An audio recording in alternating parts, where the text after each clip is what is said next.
이 시간 우리에게 주시는 하나님의 말씀은 신약성경 사도행전 8장 14절에서 17절까지의 말씀입니다. 사도행전 8장 14절에서 17절 말씀, 우리 한 절씩 교독하시고 마지막 절 합독하도록 하겠습니다. 14절 말씀 제가 먼저 보겠습니다. 예루살렘에 있는 사도들이 사마리아도 하나님의 말씀을 받았다 함을 듣고 베드로와 요한을 보내매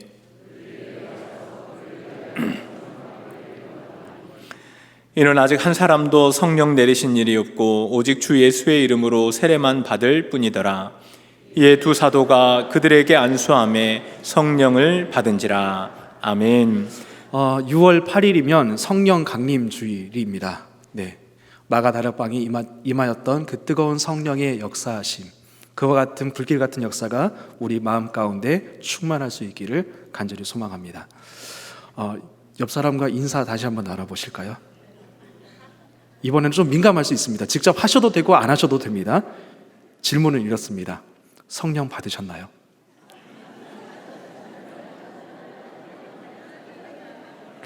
굉장히 민감한 질문이죠. 성령을 받았다라고 말하기도 그렇고 안 받았다 하기도 그렇고, 성령을 받았다라고 하면 뭔가 뜨겁고 화끈하고 확실한 것이 있어야 될 것 같은데 왠지 그런 게 없는 것 같고, 주일학교 친구들에게 물어보면 글쎄요 잘 모르겠는데요 이렇게 대답을 합니다. 그때 옆에 선생님들이 주로 뭐라고 하시냐면 에이 그냥 받았다고 해, 이렇게 많이 이야기를 합니다. 성령을 받은 증거가 무엇일까요? 우리는 흔히 성령을 받았다라고 하면 방언받았다라고 생각을 합니다. 사도행전의 기록만 놓고 보면 그게 맞는 것 같아요. 사도행전의 별명이 두 가지가 있습니다. 한 가지는 기도행전, 기도할 때 하나님의 뜨거운 역사가 일어났기 때문에 사도행전을 기도행전이라고도 부르기도 합니다. 또 한 가지는 성령의 뜨거운 역사가 있었기 때문에 성령행전이라고 부르기도 합니다.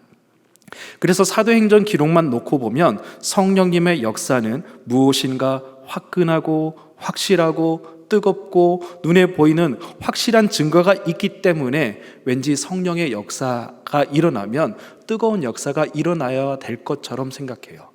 그게 방언이라고 생각되고, 내가 성령을 받았다라고 이야기를 하는데 방언은 안 받은 것 같고, 이러니까 내가 성령 받은 건가? 이런 생각이 들 때가 많습니다. 정확하게 말씀드리자면 이는 오순절 신학에서 비롯된 오해입니다. 오순절 신학은 무엇을 가르치냐면 방언을 받지 못하면 구원 못 받았다라고 이야기를 합니다. 그래서 실제로 방언을 가르쳐요. 어떻게 가르치냐? 할렐루야 할렐루야 할렐루야 할렐루야 이렇게 10번 하면 혀가 꼬여서 방언이 된다라고 이야기를 합니다. 실제로 저희 어머니도 그러셨어요. 물론 장로교 신앙을 가지고 계시는데 제가 어렸을 때 방언을 못 받았다 보니까 저희 어머니께서 성호야 방언 받아야지 하면서 할렐루야 할렐루야 10번 해봐, 혀가 꼬여서 방언이 될 거야. 받았을까요? 못 받았을까요? 오순절 신학을 놓고 보면, 사도행전의 기록만 놓고 보면 맞는 것 같습니다. 성령이 임하게 되면 세례를 받고요, 세례를 받게 되면 성령이 임합니다. 고넬료 지배 사건을 보게 되면 베드로가 설교할 때 그들이 방언을 받아요. 그래서 베드로가 그들에게 세례를 줍니다. 에베소 제자들을 보게 되면 그들에게 세례를 받으니까 방언이 임하게 되고, 베드로가 그때 이제 바울이 그들에게 하나님의 말씀에 대해서 제대로 알려주게 되죠. 무슨 이야기냐면 사도행전의 기록만 놓고 보면 물세례 그리고 성령 세례가 거의 동시에 일어납니다. 동시에 일어나거나 순차적으로 일어나거나. 그런데 오늘 본문 말씀 사마리아 교회를 보게 되면 그들이 분명히 세례를 받았는데 성령이 임하지 않았다라고 기록을 합니다. 오순절 신학이 너무도 공격하기 좋죠. 성령 받았다, 세례 받았다고 구원 받은 거 아니야, 방언 받아야지, 할렐루야 할렐루야 10번 해봐, 이렇게 나오는 거예요. 그것이 분명히 잘못됐다라는 것은 우리가 알겠는데 뭐가 잘못됐는지는 우리가 확실하게 대답을 하기가 굉장히 어렵습니다. 오늘 본문 말씀은 저와 여러분들에게 어떤 메시지를 던져주고 있을까요? 함께 말씀을 더 깊이 생각해 보게 되면서 하나님의 은혜를, 그리고 하나님께서 주시는 도전을 우리가 함께 나눠보고자 합니다. 보통 사도행전의 기록을 보게 되면 세례를 받으면 방언이 임하게 되고요, 방언을 받게 되면 세례를 주게 됩니다. 그런데 이 사마리아 교회에서는 이 두 개가 분리가 됩니다. 그럼 뭔가 문제가 있겠죠. 빌립이 세례를 줬으니까 빌립의 세례가 문제가 있거나, 혹은 두 번째는 사마리아 사람들이 잘못 믿었거나, 둘 중에 무엇인지 우리가 좀 보도록 하겠습니다. 사도행전 8장 5절부터 8절까지 말씀인데요, 제가 읽어드리겠습니다. 빌립이 사마리아 성에 내려가 그리스도를 백성에게 전파하니 무리가 빌립의 말도 듣고 행하는 표적도 보고 한 마음으로 그가 하는 말을 따르더라. 많은 사람에게 붙었던 더러운 귀신들이 크게 소리를 지르며 나가고 또 많은 중풍병자와 못 걷는 사람이 나으니 그 성에 큰 기쁨이 있더라. 아멘. 빌립이 사마리아 성에 가서 복음을 전합니다. 그러자 그곳에서 큰 열매가 있었습니다. 많은 기적도 있었고요, 더러운 귀신, 그리고 중풍병자, 못 걷는 사람들이 걷게 되는 일이 일어나게 됩니다. 그러니까 8장 12절 말씀을 보시게 되면 빌립이 그 사람들에게 세례를 주게 됩니다. 그런데 빌립 집사 아니에요? 우리가 흔히 빌립을 집사라고 알고 있습니다. 그런데 이상하게 이 집사가 세례를 베풀고 교회를 개척하고 설교를 합니다. 이상하지 않으신가요? 집사에게 성령을 받아서 성령이 임하지 않았다? 그런 것일까요? 만약에 그랬다라고 한다면 베드로와 요한이 집사에게 세례를 받았다라고 책망을 했겠고요, 야, 어떻게 너희들 집사에게 세례를 받아 하면서 베드로와 요한이 다시 세례를 주었겠죠. 그리고 성경을 보더라도 이것에 대해서 책망하는 내용이 없습니다. 무슨 이야기냐면 빌립의 세례가 잘못되지 않았다라는 것이죠. 더 나아가서 사도행전 6장 5절부터 6절까지 말씀을 보시면 이런 말씀이 있습니다. 온 무리가 이 말을 듣고 기뻐하여 믿음과 성령이 충만한 사람 스데반과 또 빌립과 브로고로와 니가노르와 디몬과 바메나와 유대교에 입교했던 안디옥 사람 니고라를 택하여 사도들 앞에 세우고 사도들이 기도하고 그들에게 안수하니라. 아멘. 우리가 너무도 잘 알고 있는 초대교회의 7 일꾼을 택하는 장면입니다. 제가 집사라고 하지 않고 7 일꾼이라고 표현했던 이유가 있는데요, 사도행전 6장 1절 표제를 한번 보세요. 표제를 보시면 7 집사를 택하다라고 나왔나요? 아니면 7 일꾼을 택하다라고 나와 있나요? 네, 일꾼이라고 나옵니다. 사도행전 6장 2절 말씀을 보시게 되면 접대라는 단어가 디아코네오, 집사의 디아코노스, 집사의 어원이 되기도 하지만 이것에 대해서 총신에서 역사신학을 가르쳤던 교수님, 서창원 교수님께서는 이렇게 말씀합니다. 초대교회가 세웠던 7 집사는 집사가 아니라 일꾼이다. 12사도 바로 밑에서 교회의 전반적인 일을 담당하고 책임지고 일했던 특수하며 이례적인 직분이다 라고 이야기를 합니다. 그들은 실제로 세례를 주었고요, 설교를 했었고요, 교회를 개척했었고요, 교회 안에서 봉사도 했습니다. 사도행전 7장 말씀을 보시게 되면 스데반이 설교하고 순교를 당했죠.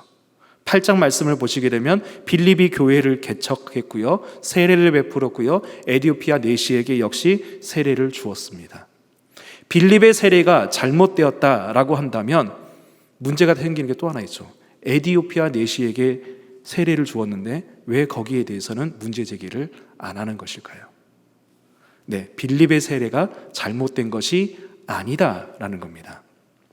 그러면 사마리아 사람들이 잘못 믿은 것일까라는 생각이 들기도 합니다. 가끔 학습 세례 교육을 하다 보면 이 사람에게 학습과 세례를 주는 게 맞는 것일까? 라는 생각이 들 정도로 믿음이 없어 보이는 사람들이 가끔 있습니다.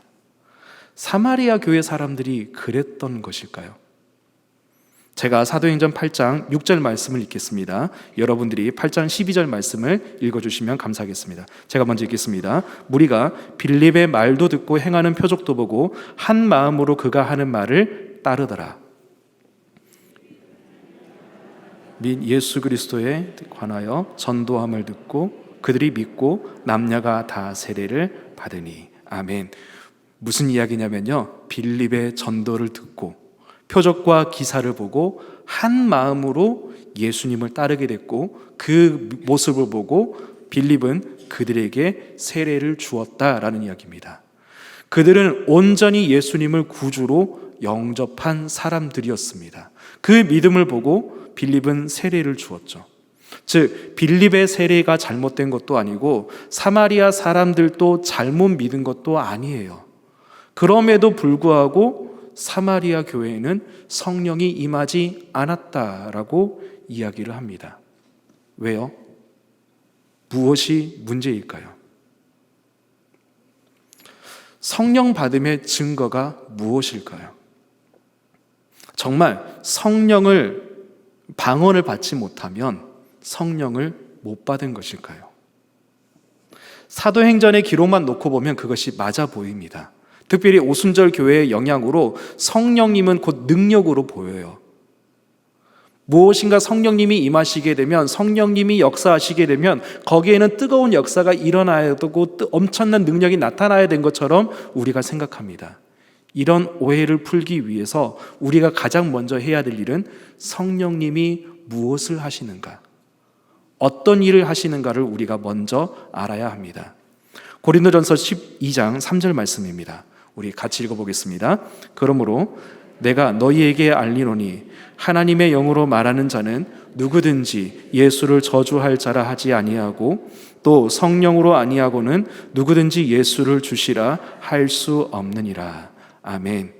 바울이 무슨 이야기를 하고 있냐면요, 하나님의 영을 받은 사람들은 예수님을 저주받은 사람이라고 말할 수 없고, 성령님이 아니고서는 예수님을 구주라고 고백할 수 없다라고 말합니다. 무슨 이야기냐면, 예수님을 구세주라고, 예수님을 나의 주님이라고 고백하는 모든 사람들은 성령을 받았다라고 말하는 것이죠. 즉, 성령님께서 가장 중요하게 일하시는 것은 무엇이냐면 예수님을 구주로 믿게 하는 것입니다. 또 한 가지 일을 하십니다. 요한복음 14장 16절부터 17절인데요. 제가 읽어드리겠습니다. 내가 아버지께 구하겠으니 그가 또 다른 보혜사를 너희에게 주사 영원토록 너희와 함께 있게 하리니 그는 진리의 영이라. 세상은 능히 그를 받지 못하나니 이는 그를 보지도 못하고 알지도 못함이라. 그러나 너희는 그를 아나니 그는 너희와 함께 거하시며 또 너희 속에 계시겠습니다. 아멘. 성령님은 우리와 늘 함께 하십니다. 원 보혜사는 예수님이세요. 요한복음 14장 16절 말씀에서 나옵니다. 원래 보혜사는 예수님이세요. 그러나 예수님은 우리를 떠나십니다. 십자가를 지시고요, 부활하시고 승천하십니다. 그리고 또 다른 보혜사를 보내셔서 그 보혜사가 우리와 영원히 함께하게 하시겠다라고 말씀하시죠. 성령님이십니다. 성령님은 우리와 늘 함께 하셔서 우리를 보호해 주시고 은혜를 베풀어 주시고 가르쳐 주시는 분이시죠. 요한복음 14장 26절 말씀을 보시면 또 이렇습니다. 보혜사 곧 아버지께서 내 이름으로 보내실 성령, 그가 너희에게 모든 것을 가르치고 내가 너희에게 말한 모든 것을 생각나게 하리라. 아멘. 성령님께서 하시는 또 다른 일은 예수님의 말씀을 생각나게 하시는 것입니다. 성령님은 예수님의 말씀을 가르치고 생각나게 하시고 깨닫게 해주시죠. 실제로 사도들이 오순절에 성령 임재를 경험한 후에 성경을 깨닫고 담대하게 예수님을 전파하기 시작합니다. 우리들도 마찬가지죠. 성경을 읽어나가면서 성령님을 통하여서 예수님을 깊이 알게 되는 것이죠. 고린도후서 1장 21절과 22절 말씀을 보시면 이렇습니다. 우리를 너희와 함께 그리스도 안에서 굳건하게 하시고 우리에게 기름을 부으신 이는 하나님이시니 그가 또한 우리에게 인치시고 보증으로 우리 마음에 성령을 주셨느니라. 아멘. 성령님께서는 우리 구원의 보증이 되시고 확신을 주시는 분이십니다. 다시 한번 우리가 소결론을 맺어보면 성령님은 예수님을 믿게 하시고요, 예수님의 말씀을 생각나게 하시고요, 구원의 보증이 되시고 영원히 우리와 함께 하시는 분이십니다. 다시 한번요. 성령님은 예수님을 믿게 하고요, 예수님의 말씀이 생각나게 하고요. 우리 구원의 보증과 확신을 주시는 분이시며 우리와 영원히 함께 하시는 분이십니다. 그 과정 가운데 능력이 나타나기도 하고 나타나지 않기도 합니다. 병고침, 귀신 쫓아남, 방언, 예언, 환상 이런 등등이 그 과정 가운데 나타나요. 가끔 이런 이야기 많이 들어보셨잖아요. 교회에 처음 나오시는 분이 방언을 받거나, 교회에 처음 나오시는 분이 육체적인 질병을 가지고 있었는데 기도하면서 갑자기 낫거나, 교회에 처음 나오신 분이 귀신이 쫓아나거나 하는 그런 일들이 있잖아요. 이게 무엇이냐면 그분을 하나님께서 택하셔서 그분이 확실하게 예수님을 믿도록 붙잡아 주시는 증거입니다. 우리가 그게 없잖아요. 그래서 때로 마음이 아프잖아요. 그렇게 불평하지 않으셔도 돼요.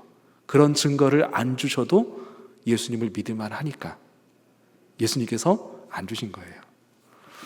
오순절 교단은 성령님의 역할을 오직 능력과 능력 행함으로만 집중합니다. 반면에 우리는 그런 것도 있지만 더 명확하게 믿게 하시고 깨닫게 하시고 확신을 주시기 위해서 성령님은 일하십니다.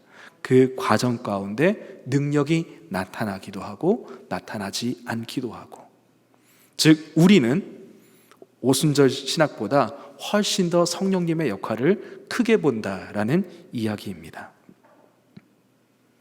성령 받으셨나요? 네, 이제는 아멘이 나오셔야 되죠. 성령 받으셨나요? 라는 질문을 이제는 바꿔야 돼요. 예수님 믿으세요? 왜냐하면 성령님을 받으면 예수님을 구주로 고백하기 때문에 그렇습니다. 즉 우리는 이미 성령을 받았습니다. 자, 그 구원받은 성령 받은 증거가 무엇인가요? 예수님을 구주로 믿고 있는 것. 우리가 이렇게 교회에 나와서 예배를 드리고 있는 것. 네, 너무도 잘 아는 이야기죠. 그런데 그것을 벗겨놓고 세상 사람들이 볼 때 그 증거는 무엇인가요? 내가 성령 받았음을, 내가 구원받았음을, 예수님을 믿고 있음을 우리끼리 말고 세상 사람들이 볼 때 그 눈에 보이는 객관적인 증거는 무엇인가요? 세상 사람들이 볼 때, 저 사람은 교회 다니는 사람, 저 사람은 꽃동산 교회 다니는 사람, 이렇게 객관적으로 알 수 있는 증거는 무엇인가요? 사도행전 8장 18절과 19절 말씀입니다. 제가 읽어드리겠습니다. 시몬이 사도들의 안수로 성령 받는 것을 보고 돈을 들여 이르되 이 권능을 내게도 주어 누구든지 내가 안수하는 사람은 성령을 받게 하여 주소서 하니. 시몬이라는 사람이 베드로와 요한이 안수하니까 그 사람들이 성령 받는 모습을 보고 돈을 들여서 나에게도 그 능력을 주세요 라고 이야기를 합니다. 무슨 이야기냐면 시몬이라는 사람은 예수님을 믿었어도 삶이 변화되지 않았다라는 뜻입니다. 시몬으로 대표된 모든 사마리아 사람들이 아마 전체적으로 이랬을 거예요. 예수님을 믿고 성령을 받았죠. 세례를 받았죠. 하지만 삶의 변화가 없습니다. 눈에 보이는 객관적인 증거가 없습니다. 사도행전의 기록을 보면 그것이 주로 방언으로 나타났지만 오늘 본문 말씀에서는 성령 임재로 그려지고 있습니다. 그런데 이 변화 없는 삶, 어디서 많이 본 것 같지 않으세요? 우리들의 모습 같아 보이지는 않으신가요? 예수님을 믿고 난 이후의 삶, 이 전과 변화가 있으신가요? 없으신가요? 아니, 우리들 가운데 모태신앙도 있으실 겁니다. 예수님을 인격적으로 만나기 전과 지금의 삶이 변화가 없으신가요? 아니, 더 나아가서 세상 사람들과 똑같이 살아가고 있지는 않으신가요? 세상 속으로 나아갈 때 우리가 교회 다닌다라는 모습은 주로 식사 기도할 때 잠깐 눈 감았다 뜬 것, 이 정도 아니신가요? 아니면 성경책 끼고 다니는 것. 물론 우리 교회는 열심히 노방 전도를 하기 때문에 다른 교회에 비해서는 조금 더 표를 많이 내시기는 하십니다. 그런데 성경을 보시게 되면 안디옥 교회 성도들은요, 그리스도인이라는 칭호를 세계 최초로 받게 됩니다. 우리식으로 따지자면 아우 저 예수쟁이들, 이런 말을 들은 거예요. 갈라디아서 5장 22절과 23절 말씀입니다. 제가 읽어드리겠습니다. 오직 성령의 열매는 사랑과 희락과 화평과 오래 참음과 자비와 양선과 충성과 온유와 절제니 이 같은 것을 금지할 법이 없느니라. 아멘. 우리가 너무도 잘 알고 있는 성령의 9가지 열매입니다. 성령의 9가지 열매로 우리가 흔히 알고 있지만요, 우리말은 안타깝게도 단수와 복수가 명확하지 않습니다. 그래서 혹시나 실수로 영어 성경을 가지고 계신 분들을 한번 찾아보시면요, 이 성령의 열매가 단수인지 복수인지 한번 확인해 보세요. is라는 단수로 나옵니다. 즉 성령의 열매는 한 가지예요. 그 한 가지가 뭐냐? 사랑입니다. 이한수 교수님은 이를 통해서 뭐라고 이야기하셨냐면, 성령의 열매는 사랑이고 그 사랑의 다른 형태가 8가지로 나타난다라고 이야기를 하십니다. 즉 성령의 열매는 사랑입니다. 고린도전서 12장 31절 말씀을 보시면 또한 이런 말씀이 있습니다. 너희는 더욱 큰 은사를 사모하라. 내가 또한 가장 좋은 길을 너희에게 보이리라. 아멘. 바울은 고린도전서 12장에서 여러 가지 은사를 이야기합니다. 그리고 12장 31절 말씀에서 너희에게 가장 좋은 것을 보이리라 라고 말하면서 고린도전서 13장에서 사랑에 대해서 쭉 이야기를 합니다. 그래서 우리는 흔히 사랑을 은사의 열매라고 생각합니다. 그래서 가끔 이런 말을 하시는 분들이 있어요. 나는 방언의 은사는 있는데 사랑의 은사는 없어. 나는 병고침의 은사가 있고 귀신을 쫓아내는 은사는 있는데 사랑의 은사는 없어. 나는 예언하는 은사는 있는데 사랑하는 은사는 없어. 네, 잘못된 거예요. 모든 성령의 은사는 결국 사랑으로 귀결됩니다. 방언, 예언, 병고침, 귀신쫓임, 가르침의 은사, 그 모든 것은 결국 사랑으로 열매를 맺게 됩니다. 즉 성령의 열매는 사랑이에요. 마태복음 7장 20절 말씀에서 열매로 알지라라고 말씀하셨을 때 그 열매는 사랑입니다. 결국 은사의 열매도 성령의 열매도 모든 것은 사랑입니다. 심지어 더 나아가서요, 요한은 진짜와 가짜, 정통과 이단을 가르는 기준도 사랑이라고 이야기를 합니다. 초대교회에는 정말 많은 이단들이 있었습니다. 그 이단들 가운데 요한이 이야기하는 것은 그 이단을 판단하고 가르는, 정통과 진짜를 가르는 그 판단 기준은 사랑이다 라고 이야기를 해요. 그래서 사랑은 여기 있으니 하나님은 사랑이시다, 이런 이야기를 하는 것이죠. 그 기준을 우리에게 따져본다면 어떻게 될까요?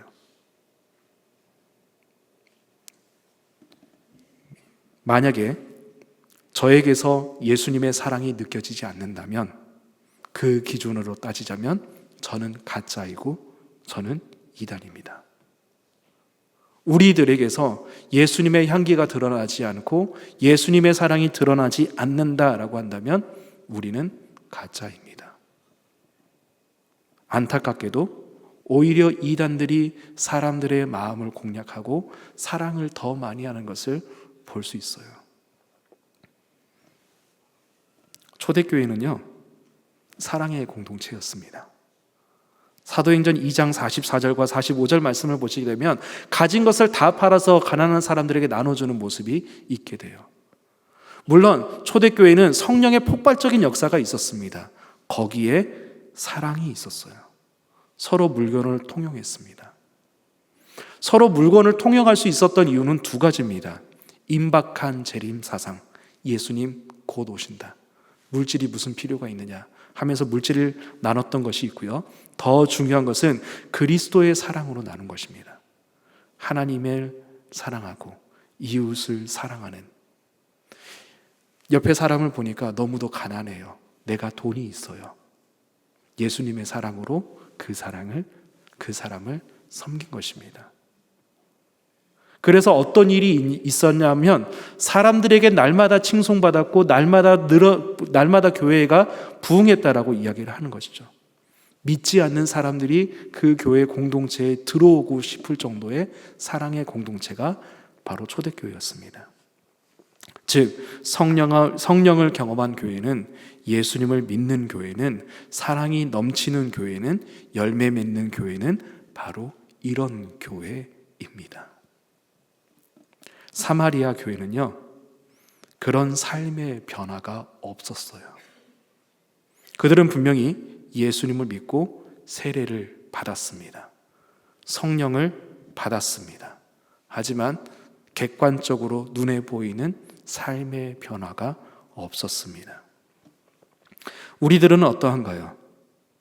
세상 사람들이 저 사람은 진짜 예수님을 믿고 있구나 하는 눈에 보이는 증거가 있나요? 구원받은 자, 성령 받은 자, 예수님을 믿는 자로서의 증거가 있나요? 예전 믿음의 선배님들을 보면 말하지 않아도 저분은 목사님, 저분은 장로님, 저분은 권사님, 이런 모습이 보였어요. 실제로 저는 어렸을 때 주일학교 선생님이 화장실도 안 가는 줄 알았습니다. 너무도 달랐거든요. 그런데 그런 모습이 어느 순간 우리들에게는 안 보이잖아요. 세상 사람들이 알아볼 수 있는, 볼 수 있는 그런 사랑의 모습이 우리들에게는 어느 순간 사라지고 말았습니다. 그 모습을 회복할 수 있기를 소망합니다. 세상 사람들이 볼 때 정말 이해하지 못하는 사랑, 예수님의 사랑 있잖아요. 조금 더 가까이 가보면 사랑의 원자탄이라고 불리는 손양원 목사님, 두 아들을 죽였던 안재선 씨를 자신의 양아들로 받아들이는 그 사랑, 어느 순간 우리들에게는 그런 사랑이 사라졌습니다. 그 모습을 회복할 수 있기를 소망합니다. 예수님을 믿는 증거가, 성령을 받은 증거가 우리의 삶에서 드러날 수 있기를 소망합니다. 그것은 결국 세상 사람들이 줄 수 없는 예수님의 사랑입니다. 우리의 삶에서 예수님의 향기가, 예수님의 사랑이 드러날 수 있기를 소망합니다. 조금 손해를 본다라고 하더라도, 조금 피해를 본다라고 하더라도, 조금 내 마음에 상처가 된다라고 하더라도 예수님께서 우리를 사랑하셨던 것처럼 우리 역시도 그 사랑을 보여줄 수 있는, 예수님의 사랑은 이런 것이야 라고 하면서 우리의 삶으로 보여줄 수 있는 저와 여러분들이 되기를 간절히 소망합니다. 기도하겠습니다. 하나님 감사합니다. 사마리아 교회의 이상한 모습을 통하여서 우리 자신을 다시 한번 점검해 보게 되었습니다. 주님, 우리는 분명히 예수님을 믿고 있고 우리는 분명히 성령님을 받았습니다. 그러면 그것이 객관적으로 눈에 보이는 증거로 나타나야 하는데 우리의 삶에서는 그것이 많이 보이지 않습니다. 성령의 열매는 사랑이라고 말씀하셨고, 믿음의 열매는 사랑이라고 하셨고, 결국 예수님께서 찾으시는 열매는 사랑인데 우리 삶에서는 많이 보이지가 않습니다. 주님, 우리가 조금 더 예수님을 닮아갈 수 있도록 도와주시고 우리 삶에서 예수님의 사랑을 보여줄 수 있는 저희들 될 수 있도록 도와주시옵소서. 때로는 그 사랑을 보여주는 데 있어서 내 마음에 상처가 될 수도 있고 내가 아플 수도 있고 내가 손해볼 수 있겠지만, 그러나 우리가 가는 족적마다, 가는 곳마다 예수님의 사랑을, 예수님의 향기를 드러낼 수 있는 우리 모두가 될 수 있도록 도와주시옵소서. 작은 예수가 되는 저희들 되기를 간절히 소망하며 예수님의 이름으로 기도합니다. 아멘.